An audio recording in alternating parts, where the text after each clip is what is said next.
Oi, pessoal, bom dia, boa tarde, boa noite. Estamos em mais um de Galho em Galho, o podcast oficial da Monk, com parcerias de Bicafé, Red Bull, Instax e Move Locadora, para não esquecer de falar os patrocinadores, então a gente já mata desde o começo e, não... e dá o checkzinho do episódio. Estou com o Terra, vamos dividir aqui e entrevistar um parceirão nosso, estamos falando há bastante tempo, já temos várias ideias de projetos juntos, e é um cara que pode se apresentar para a gente aí, Edu? Boa. Primeiro, Du, Terra, obrigado aí pelo convite. É sempre muito legal a gente conversar, né? A gente já vem conversando com mais frequência nos últimos 6 meses, né? Acho que tem coisas boas aí pela frente, né? A gente tem bastante sintonia, bastante identidade naquilo que a gente pensa e naquilo que a gente vai falar. Mas só para me apresentar, né? Meu nome é Eduardo Corte, eu trabalho no mercado esportivo já há mais de 20 anos, né? Sou uma das referências desse mercado aí no Brasil. Na verdade, eu comecei a minha carreira como quase todo mundo começa, né? Mas eu fui por um caminho um pouco diferente. Vocês que me conhecem, né? Eu não tenho o porte físico que me credencia para dizer que eu fui um atleta, mas eu fui. Né, eu joguei futebol de salão dos 5 aos 14 anos e depois dos 14 aos 17 eu joguei tênis competitivamente, né, então enquanto a molecada estava tocando terror na rua, eu estava treinando, né, enfim, escolhas e renúncias, foi super legal, mas quando eu fiz 18 anos, eu dei uma notícia para o meu pai que ele estava muito a fim de ouvir, eu falei, pai, olha, eu não vou mais jogar, eu quero estudar, né, então ele ficou super feliz naquele momento, né, porque acabou o patrocínio e realmente, né, ele achou que eu tinha tomado um rumo aí na vida. Fui estudar administração de empresas, tal, comecei minha carreira na área de marketing, e depois eu tinha sempre um sonho de morar fora do Brasil, eu vou morar nos Estados Unidos, na Universidade da Califórnia em Berkeley, onde eu começo a minha trajetória aí com marketing esportivo, era uma forma de eu juntar minha escolha profissional, que era marketing, com a minha paixão pessoal, que era esportes, né? Vou para os Estados Unidos, estudo esportes marketing, e quando eu volto para o Brasil em 1999, faz bastante tempo, né, fui entender que era esse mercado aí de marketing esportivo, e naquela época, o Terra, né, o Edu não tinha nascido ainda, mas o Terra certamente lembra, né, quando a gente fala de marketing, mais ou menos, né, o grande case de marketing esportivo naquela época, né, Terra, era Palmeiras Parmalat, né, uma coisa, né, que realmente, né, balançou corações ali, e na época o grande nome de marketing esportivo era o Brunoro, né, e uma coisa curiosa, né, se você fala com o Brunoro fala, mas eu não sou um cara de marketing esportivo, né, Brunoro foi técnico de vôlei da Pirelli, né, da seleção brasileira, era um cara de vestiário, né, um cara né, um grande técnico de vôlei que ali foi alçado ao grande guru de marketing esportivo, porque no Brasil não existia, né, em terra de olho, em terra de cego, quem tem olho é rei ou é caolho, né, enfim, então o Brunoro acabou assumindo, né, esse papel e durante muito tempo foi a grande referência de marketing esportivo no Brasil, né, e a partir daí eu começo a trilhar aí, né, minha carreira, vamos ver que bicho é esse, né? E na época não existia LinkedIn, né, Terra? Quando a gente estudou, não tinha internet, não tinha LinkedIn, né? A gente fazia pesquisa, né, na biblioteca, né, com livro e tal. A gente não pegou essa mamata aí de chat GPT que os meus alunos hoje têm, né? A gente ralava mesmo ali na biblioteca, né? E ali não existia LinkedIn, porra. Eu fui tentar conhecer quem eram as pessoas que estavam trabalhando em marketing esportivo, né? Então, era aquela pesquisa árdua, né? Procurava revista, procurava livro, procurava jornal, e aí, puta, como é que vai achar o nome dos caras, o telefone dos caras? E ficava ligando os caras, então você não quer conversar comigo, você não quer conversar comigo, tal. Bom, de 10 pessoas que eu queria conversar, 9 eu consegui conversar, o único que eu não consegui conversar foi o Brunoro. O Brunoro não estava com agenda naquela época. E aí, a partir dessas conversas, né, começa a minha trajetória, comecei como todo mundo começou, buscando patrocínio, né, eu fiz um acordo lá no Pinheiros, um clube super tradicional aqui de São Paulo, né, que tem esportes olímpicos, né, revelou vários atletas olímpicos, e na época eu buscava patrocínio para as equipes de vôlei, basquete, handebol e judô do Pinheiros, né, que eram os grandes destaques do Pinheiros ali na época, né, daquela velha forma, né, se você trouxer patrocínio, você ganha 20%, se você não trouxer, né, o investimento é teu, né, sabemos no risco. E as coisas foram andando, e aí eu recebi um convite para trabalhar com amigos, né, que o Terra conhece, amigos dele também, eu fui trabalhar na Top Sports, né, uma agência de marketing esportivo que depois deu origem ao esporte interativo e que agora deu origem à Live Mode, né, então tudo isso que a gente está vendo aí, só isso, né, então eu trabalhei naquela época no Rio, era 2001, né, eu lembro que quando caiu as Torres Gêmeas, eu estava no escritório, eu morava no Rio nessa época, trabalhava com eles, e na época a gente fez a primeira edição do Campeonato do Nordeste, né, que é um campeonato que perdura até hoje e é um campeonato de referência aí no mercado, né? Então, ali começa realmente a minha trajetória, com o Carlos, com o Edgar, com o Léo, com o Fábio Medeiros, né, toda essa galerinha aí que voltou agora para a Live Mode, né, foram meus contemporâneos ali naquela época. E avançando mais na história, porque a gente só tem aqui mais 20 minutos para falar, né? E aí eu recebo uma proposta para trabalhar na Adidas, né? Falei, pô, meu Deus do céu, né?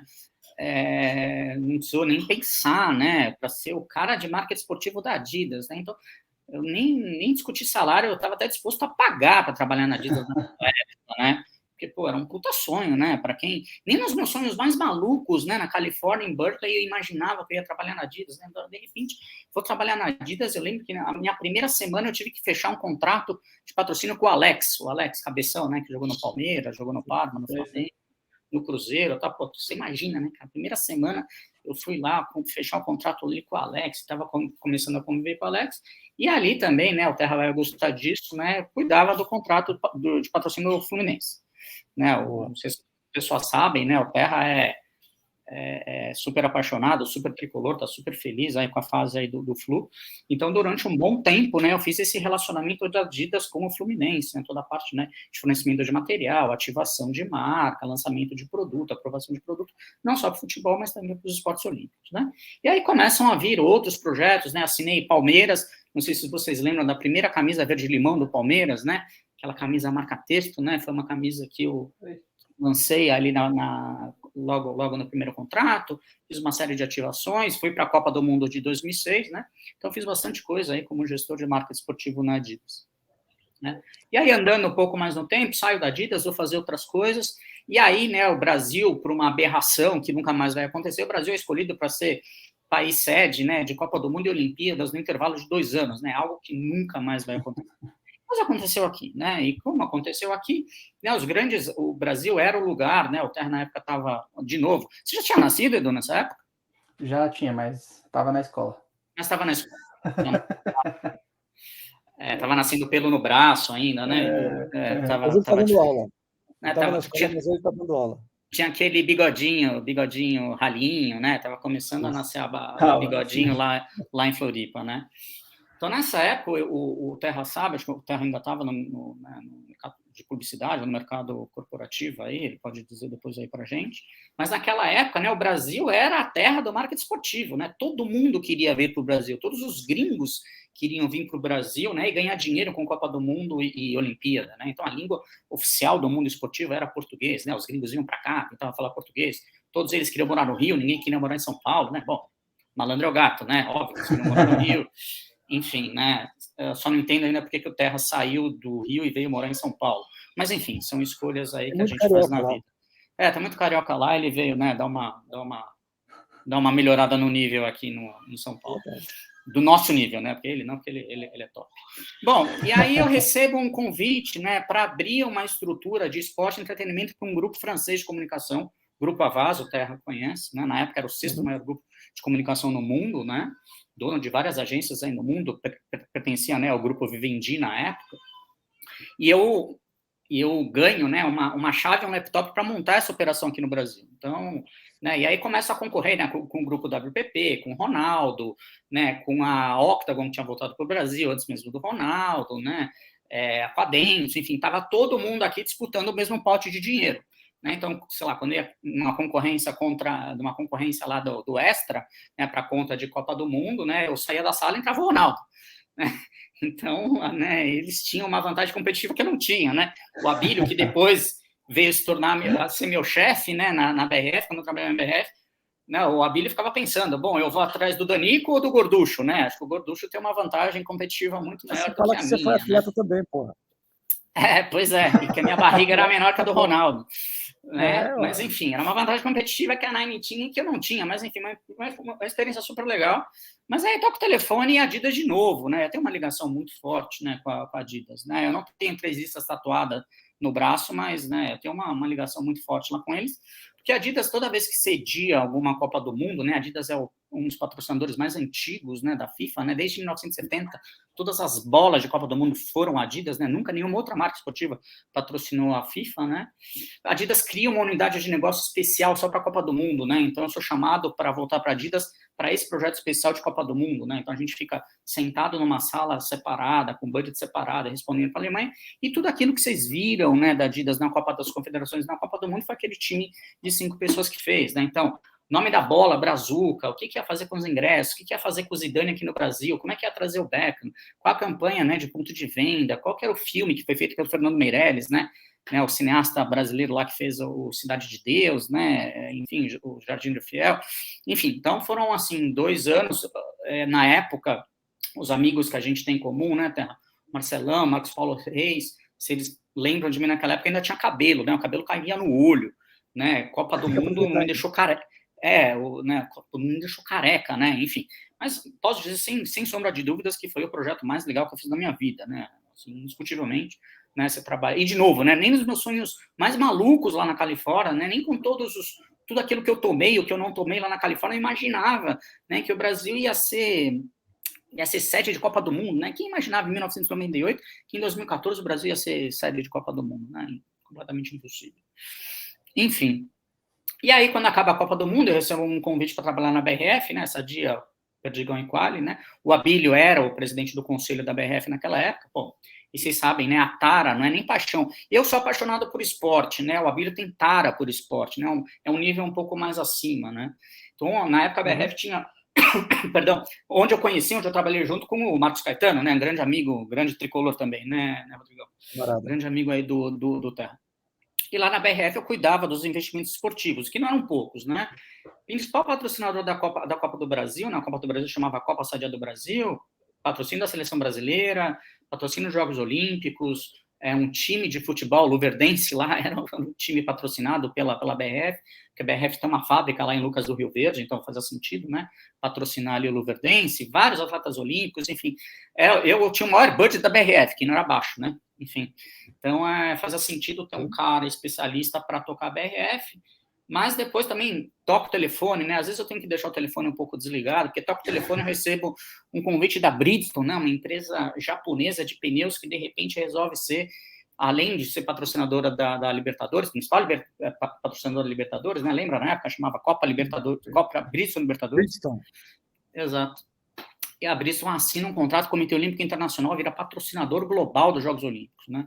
Com o mesmo nível de direitos de Coca-Cola, assim, os caras tiraram todo o dinheiro da Fórmula 1 e colocaram todo o dinheiro nas Olimpíadas. E por quê? Porque os Jogos Olímpicos de 2020, que acabaram acontecendo em 2021, era em Tóquio. E a Bridgestone é uma empresa japonesa. Né? Vocês imaginam a desonra que seria para um japonês? Bom, vocês trabalham com Fuji, vocês sabem como é. A desonra que seria para um japonês, né, de ter um concorrente sendo o patrocinador do maior evento esportivo mundial dentro do teu quintal. Né? Seria uma loucura, né? A Bridgestone, a Bridgestone é a 6ª maior empresa do Japão. Imagina, né, se a Michelin, se a Goodyear ou se a Pirelli fossem patrocinadoras dentro da tua casa, né? É mais ou menos com um cara fazendo xixi na tua porta, né? Seria, assim, inconcebível, né? Então, eu acabo indo, né, para a Bridgestone para tocar o projeto olímpico. Então, eu vou fazer na Bridgestone a mesma coisa que eu fiz na Adidas. Só que na Adidas, cara, eles fazem isso desde 1970. Lá é apertar o botão e as coisas acontecem. Na Bridgestone tinha que fazer a máquina ainda. Não tinha máquina, é a primeira vez. Um projeto, né, tocado com o Japão, junto com os Estados Unidos e Brasil. Pode falar que então, você inventou a roda na Bridgestone. Boa analogia, mas eu tenho uma melhor ainda, né? Eu troquei o pneu com o carro andando, né? Mais ou menos por aí. Estamos afiados hoje. Estamos. Isso que a gente nem combinou, hein? Imagina se tivesse combinado. Começar fazendo um podcast sobre esse tema, vocês contando piadinha, aí acabou. Aí acabou. Aí a gente fica 3 horas contando piada. Estou tentando marcar com o Edu há meses na agenda dele, estou tentando, né? Aí, finalmente, a gente passou semana passada e encaixou a agenda aqui. Mas vai dar certo, Deu certo e vai continuar dando certo. Né? Aí na Bridgestone, enfim, cara, assim, para vocês eu posso falar, eu fiz tudo que eu queria fazer na Bridgestone, nos Jogos Olímpicos, menos uma coisa. Eu quis fazer, dentro do Parque Olímpico, eu tinha aprovação já do COI para isso, tá? Eu quis fazer uma roda gigante em formato de pneu. Pô, não foi liberado aí. Não, foi liberado pelo COI, foi liberado pelo LOC aqui, né, pelo comitê organizador local, mas eu tive uma resistência dentro da empresa, no Japão. O japonês, bom, de novo, né, vocês trabalham com a Fuji, vocês sabem, né, são super conservadores, né, super temerosos, aí eles começaram, né, entrou compliance no meio, falaram, bom, mas e se a roda gigante para, e se falta energia, e se alguém começa a tacar pedra na roda gigante? Puta, não consegui fazer. Acho que essa é um bucket list aí. Quem sabe um dia a gente faz uma junta, hein, pessoal? Vamos fazer uma junta aí.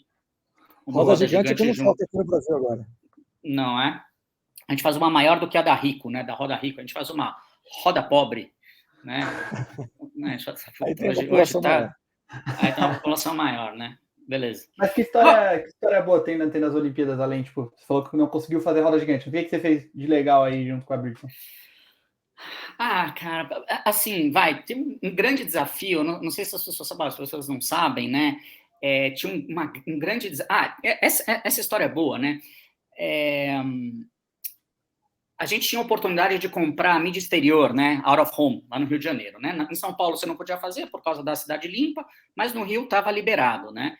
Então, durante aquele período, né, todo o inventário de out of home no Rio de Janeiro, ele era um privilégio, né? Tinha um direito de preferência dos patrocinadores olímpicos, né? Bridgestone, Coca-Cola, Visa e por aí vai. Só que aí, para comprar o out of home, né, tinha todo lá o inventário, assim, era uma competição, era um bid entre os próprios patrocinadores, né? Então, vocês imaginam eu competir com a verba de Coca-Cola, eu competir com a verba de Visa, eu competir com a verba de McDonald's, né? Assim, é inimaginável, né? Enfim, mas a gente criou lá uma estratégia, junto com a Publicis, que era a minha agência ali na época, tal, nós fomos pro bid e tal, papapá, e aí eu recebi uma ligação do Japão falando assim, olha, Eduardo, a gente tem 2 notícias para você, uma boa e uma ruim. Falei, começa pela boa, né? Então, a gente vai pagar até out of home.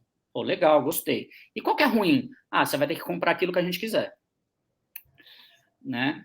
Então, eu tive que comprar, não aonde dos pontos de contato do meu consumidor. Eu tive que comprar os pontos de contato que eles queriam. E o ponto de contato que eles queriam, acho que vocês já ouviram falar nessa expressão, era a Rota do Rei. Eu tinha que comprar exatamente a rota do Galeão, da saída do Galeão, a Terra conhece bem, até chegar em Copa, porque o carro com o CEO global da Bridgestone ia passar naquele trajeto, e naquele trajeto eu tinha que mostrar que tinha a sinalização da Bridgestone ali. Então, esse era o meu critério. Meu critério, nas empresas coreanas também isso acontece bastante, era estabelecer a Rota do Rei. Eu já fiz muita Rota do Rei na vida. Exato. Então, a gente que é careca ou que tem barba branca, né, a gente já está mais acostumado com isso, né? Mas, enfim, eu acabei fazendo a Rota do Rei justamente para mostrar lá pro CEO global, pro japonês, que essa era a rota, né? E aí fomos. E aí tinha também uma terceira pegadinha. Eles queriam que o criativo, né, que a arte fosse desenvolvida em japonês. Assim, gente, o brasileiro não fala nem inglês direito, vocês querem que faça em japonês? Tem que ser em japonês. Não. Aí não vai dar, né? Não, porque você tem que entender que a gente está pagando, né? E que a gente tem que, né, mostrar para os nossos convidados. Mas, gente, e o resto da população brasileira? Né? Mundial. A gente provou por pesquisa. Mundial, exato. Sim, 20% nas Olimpíadas, a gente mostrou para eles que 20% da população que assistia aos Jogos Olímpicos eram estrangeiros. Os outros 80% eram brasileiros. Né? E era uma oportunidade para contar para essas coisas que Bridgestone era uma marca de pneus, as pessoas não sabiam. Quando eu fazia pesquisa e perguntava o que era Bridgestone, as pessoas confundiam com Brooksfield, né? Aquela marca de roupa. Né? As pessoas não sabiam o que era. Então, assim, tinha um desafio de awareness muito, muito grande. Quando eu rodava a pesquisa, Pirelli dava 98 pontos, Goodyear dava 95 e Bridgestone dava 12. Né? Então, tinha um desafio super grande. Eu queria usar, né, isso para os Jogos Olímpicos para justamente aumentar esse awareness. E qual foi a consequência? Né? Compramos um pacote de mídia de Sport TV e aí rodaram uma pesquisa depois do final dos Jogos Olímpicos e a Bridgestone foi a terceira marca mais lembrada nas Olimpíadas. Né? Puta, fiquei na frente da P&G. Assim, foi inimaginável, né? Inimaginável o que aconteceu. Legal. Enfim, é o que eu costumo falar para vocês, né, turma? Todo mundo vê as pingas que eu tomo, mas não os tombos que eu levo, né? Mas, enfim, hoje eu estou contando as pingas. Os tombos a gente conta em outro momento. Né? Edu, deixa eu aproveitar aqui. Vamos lá. Deixa eu aproveitar aqui, só para a gente... Claro. A tua história, a minha também, pela barba branca e pelo cabelo, pouco ou muito cabelo, ele conta uma trajetória bastante extensa num mercado que o brasileiro ama, que é principalmente futebol, mas esporte em geral. E as ativações que a gente fazia no passado era o que a gente tinha. Era out of home, era televisão, era estádio, patrocínio, só patrocínio na camisa. Exato. Hoje em dia isso mudou muito, né? Com a pós-pandemia, eu posso dizer, canais que eram muito interessantes e muito grandes no período pré-pandemia de esportes e pessoas de entretenimento, eram fortes, mas com a pandemia eles viraram gigantes. E aí, de 22, final de 21, 22, até com a Copa do Mundo, teve uma queda vertiginosa das audiências, a fragmentação de audiência nos formatos tradicionais, e a internet tomou um espaço que hoje o Galvão Bueno tem o canal no YouTube. O Casimiro é a maior audiência do mundo em futebol. Uhum. E a gente trabalha com inovação, a gente trabalha com marketing, trabalha com esporte, está tendo que reinventar a história. Não. E com inovação a gente está tendo que antecipar a história. Uhum. Como é que você vê esse mercado hoje e como é que você conecta a sua experiência gigante, que é uma puta oportunidade, com o que vem por aí ou com o que está acontecendo? A gente tem conversado muito disso na paralela, né? Sobre a mudança do hábito de consumo de esporte das novas gerações, né? Hoje a gente pode ver, né? Hoje a geração do Edu, um pouquinho, aí, sem debochar, tá, Edu, pelo amor de Deus, mas também do Edu para baixo, pouca gente consegue ficar na frente da televisão e assistir 90 minutos de um jogo, né? Hoje a molecada assiste os highlights, hoje a molecada assiste os gols, né? Ninguém está assistindo agora Manchester e Arsenal, eles vão assistir depois os highlights, a caneta do Haaland, vão assistir o gol do De Bruyne e por aí vai, né? Ou seja, e aquela questão da primeira, segunda e terceira tela, né? A gente teve, né? A televisão já foi a primeira tela, a gente assistia o jogo e mandando mensagem no WhatsApp, né? Eu costumo dizer que o Twitter é uma grande mesa redonda virtual, né? E não sei se vocês lembram, o Twitter foi a principal Copa da África do Sul, foi em 90, foi em... Quando foi, Rodrigão? 2006, 2006, né? A Copa da África foi uma Copa 2010, muito chata, 2010, né? Desculpa, 2006 foi Alemanha. Exato. 2010, a Copa da África foi tão chata, né, que os principais ícones da Copa foram a Larissa Riquelme, né? O Povo Paul, e foi a primeira Copa do Twitter, né? Naquela Copa a gente já tinha Twitter, então a gente já fazia a nossa mesa, a nossa resenha virtual ali no Twitter, né? A gente vem falando muito disso, né? Da mudança do hábito de consumo, né? Da mudança do modelo de compra de direito. Quem imaginou, né, que a Globo ia perder a Fórmula 1? Quem imaginou que a Globo, durante um tempo, ia ficar fora da Libertadores, né? Tanto que voltaram agora. Quem imaginou que o Rodrigo acabou de falar, o Galvão Bueno fora da Globo? Uhum. Né? Agora, Kleber Machado, 35 anos também fora, narrando o jogo na Amazon. Quem imaginou que a Amazon ia, né, comprar os direitos... ia transmitir jogo da Copa do Brasil, assim, é uma doideira, né? E quando a gente fala de Amazon, acho que a gente está com o tempo apertado, mas acho que é importante dizer, eu pergunto para os meus alunos, né, por que a Amazon compra os direitos de esportes do mundo, não só no Brasil? É por audiência? Não é por audiência, ela está afim do quê? Dos dados. Ela quer saber o comportamento daquele consumidor de esporte, porque nos Estados Unidos, o que ela faz? No intervalo, no jogo lá da NFL, de dois times quaisquer, vamos falar do San Francisco 49ers, que é o time, né, na cidade ali onde eu morei, né, você está assistindo ali o jogo da NFL, você está vendo o 49ers, e aí você compra na Amazon a camisa do 49ers, e no intervalo do jogo a camisa chega em casa, chega na tua casa, né? Esse é o pulo do gato, né? Todo mundo fala, né, que data is the new oil, né? Que os dados são o novo petróleo, né? É o que a gente está falando, né? As grandes, né? A Facebook, quando eu estava no esporte, a Amazon, né? Eles estão atrás do nosso comportamento. Eles querem entender o nosso comportamento para ver como é que eles chegam de uma forma mais assertiva aí na gente como consumidor, né? There is no free lunch, né? No final do dia eles querem soltar alguma coisa para a gente. A própria democratização do YouTube, né? Porque o YouTube é uma plataforma, não é um canal. Então, qualquer coisa pode passar no YouTube, eles têm as experiências no Campeonato Paulista, a transmissão que eles realizam, mas todo e qualquer tipo de conteúdo de esporte, desde a mesa redonda, os podcasts tipo Charla, o pessoal esqueci os nomes agora, PN, eles estão criando os próprios canais, estão tendo seus próprios patrocinadores, é um desafio muito grande para as marcas, mas também uma oportunidade muito grande para quem tem mídia restrita e precisa fazer algo segmentado para ter resultado. Hoje, se você botar dinheiro na TV aberta, você fala com todo mundo, mas não conversa com ninguém. Exatamente isso. E na internet você fala com a maioria dos seus clientes e conversa com todo mundo. E aí o desafio é saber responder, né? Porque antigamente você ficava lá, botava o filme na televisão, E pronto. seja o que Deus quiser. Agora não, seu desafio é responder, estar presente, engajar o público para fazer essa conversa continuar. Tudo começou ali com o Twitter, mas juntando a história inteira acaba ficando uma coisa... esse cenário que a gente está vendo hoje. E a mudança de hábito, né? Mudança de hábito. Exatamente. Eu estava conversando com os amigos um dia desse, a gente falou, sei lá, o Casimiro estava reagindo a um programa que passa na Discovery. Acho que eu não via Discovery, sei lá, eu devo ter visto quando eu era criança, aqueles... mas o Casimiro está com uma audiência, é um canal do aeroporto. Muito bom. Era eu e você. Isso, assim, achamos audiência. Achamos. Exatamente. E, assim, ele comentando, zona restrita o programa, ele comentando o programa, e aí alguém falou, pô, é legal assistir. Eu falei, cara, senta um minutinho aqui, vamos assistir junto. Porque é como se fosse um amigo seu comentando o que você comentaria de um programa na TV.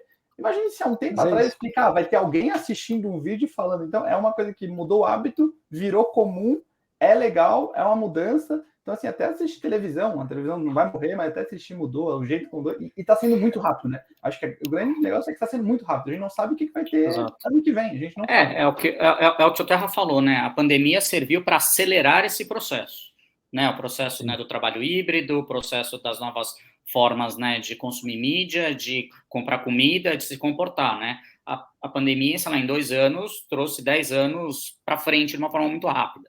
Né? Mas, assim, a questão é, não saber... Aqui ninguém é futurista, né? Mas a gente sabe que vai ser diferente. Né? A gente está tentando se preparar para esse futuro diferente. Então, Edu, já meio finalizando, obrigado pelo aceitar. Vamos em cima da hora. Vamos marcar um presencial, por favor, do Cubo, para a gente trocar, traz mais convidados, trocar, e aí faz um papo de 1 hora e pouco. A gente vê se permite a presença do Bola, tá? Aí você que decide. Não, claro. Bom, se o Bola se comportar, a gente traz ele. Fechou, bom papo. Tá bom? Dá uma dica para alguém que está, não começando agora, mas que alguém que gosta de esporte, que sabe de marketing, e que não tem, nesse caso, a oportunidade de ter a idade e as passagens que a gente teve. Cara, essa é uma pergunta interessante, né? Bom, vocês sabem, né? Eu sou professor no INSPER, né? De uma disciplina aí, né? E os meninos e as meninas também perguntam isso para mim direto. Professor, como é que eu faço para entrar no mercado? Tal, papapá. O que eu costumo dizer é o seguinte: não basta você ser um apaixonado por esporte, né? Você tem que olhar o esporte como um negócio, de uma forma diferente. Você pode ir lá em Itaquera, torcer, gritar, chorar pelo Corinthians, mas você tem que entender aquilo como um negócio. Tem que mudar a lupa do óculos, né? Tem que começar a enxergar isso como um negócio. Nós, como contratantes, né, ou como marcas, ou como agências, ou como prestadores de serviço, a gente quer gente que enxergue diferente. Eu não quero alguém que saiba a escalação do Santos de 1954. Para isso já existe o Milton Neves. Eu quero alguém que olhe o esporte com um olhar diferente, que identifique oportunidades e que, no final do dia, resolva os nossos problemas e resolva as dores dos nossos clientes. Então, assim, a minha maior dica é olhar o esporte como um negócio, não só como paixão. Perfeito. Legal demais. Edu, finaliza? Edu Vieira. E agora? Edu Munker.